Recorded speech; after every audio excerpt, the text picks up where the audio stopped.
Rahil was smart, too smart for his own good. He could think 10 steps ahead of everyone, but often never took the first step. His thoughts were always loud. What if I fail? What if it's not perfect? What if they laugh? His mind was a battlefield, and the enemy wore his voice. Whenever Rahil had a goal, his brain split it into 100 what-ifs. Start a project? He'd plan it for days but never begin. Try a new habit? He'd research so much he'd exhaust himself before taking action. People said he was lazy, but he wasn't lazy.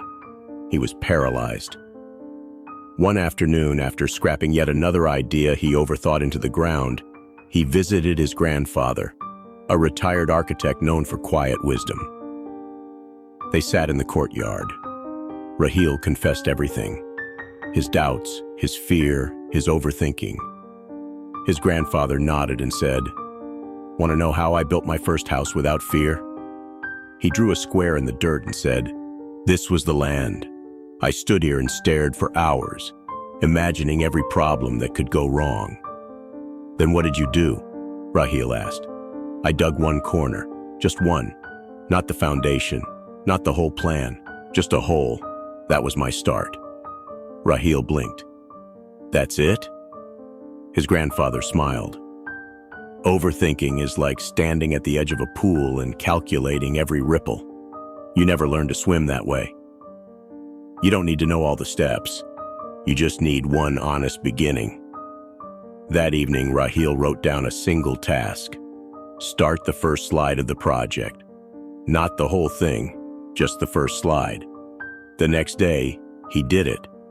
It wasn't perfect, it wasn't even good, but it was done. And for the first time in weeks, he felt lighter. He repeated this, one small piece per day. Whenever his mind screamed, "What about step 20?"